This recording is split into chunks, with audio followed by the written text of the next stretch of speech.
সকাল সকাল আমি বসে গেছি আজকে সমস্ত উপহারগুলোকে ব্যাগে করে গোছাতে, ভাইদের জন্য, বোনদের জন্য, সকলের জন্য। তো সে সমস্ত আমি রেডি করে গেছিলাম, মানে কিনেই রেখে গেছিলাম পাঁচলা, অর্থাৎ বাড়ির কালী পুজোতে যাওয়ার আগে এসে সমস্ত প্যাকেট করে নিলাম আর নামও লিখে নিলাম। স্নান সেরে আমি হয়ে গেছি রেডি। এবার চলো, আমি হয়ে গেলাম কমপ্লিটলি রেডি আর সমস্ত ব্যাগপত্র গুছিয়ে চললাম ভাইদের ফোঁটা দেওয়ার উদ্দেশ্যে। আজকে তোমরা নিশ্চয়ই খুব ব্যস্ত। আজকে আমরা সব বোনেরাই কম বেশি ব্যস্ত থাকবো, ভাইফোঁটা বলে কথা বলো। এই দিনটার জন্য আমরা বোনেরা, ভাইয়েরা, দাদারা অপেক্ষা করে থাকি।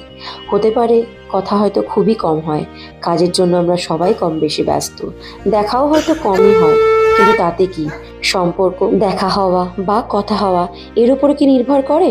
করে না। সে তো আমাদের রক্তের সম্পর্ক, ভাই বোনেদের টান। রক্তের সম্পর্ক না হলেও ভাই বোন সম্পর্কটা, এই শব্দটা এতটাই গভীর, এই সম্পর্কের টান বোধহয় এমনি হয়ে যায়।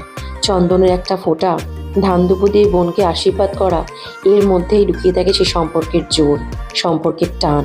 সেটা হোক রক্তের, নাই বা হোক রক্তের।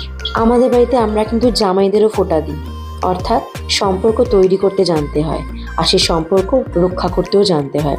রক্তের সম্পর্ক হলেই যে সেটা সঠিক সম্পর্ক হবে, আর রক্তের সম্পর্ক না হলে সেখানে কোনো সততা থাকে না, এটা সম্পূর্ণ ভুল ধারণা। যাই হোক, অনেক গভীর কথা বললাম, অনেক বড় বড় কথা বললাম।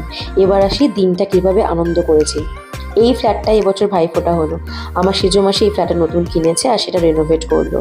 কি অপূর্ব সাজিয়েছে না, প্রতিটা কোণা এত সুন্দর লাগছে দেখতে, ঝকঝকে তকতকে। আর চয়েস করেছে সেগুলো ভীষণ স্নিগ্ধ আর ভীষণ সুন্দর। তো এখানেই যেহেতু ফ্ল্যাটটা ফাঁকা আছে, তাই সমস্ত অ্যারেঞ্জমেন্ট এখানেই হয়েছে, খাওয়া দাওয়া বলো, ফোঁটা বলো, সবটাই। খুব আনন্দ করলাম আজকের দিনটা। এই দিনটাতে কি হয়, সব মাসিরা আসে, ভাই বোনরা আসে, সবাই একসঙ্গে বসে হই হুল্লোড়, গল্প, আড্ডা, অনেক কিছু। এই ব্লগও কিন্তু এখনো শেষ হয়নি, রয়ে গেছে আরও অনেক কিছু। খাওয়া দাওয়া, গল্প, আড্ডা, বাজি পোড়ানো, সেই সব কিছু দেখতে হলে পরের পার্টটা দেখো। আজকের পার্টটা এই পর্যন্তই।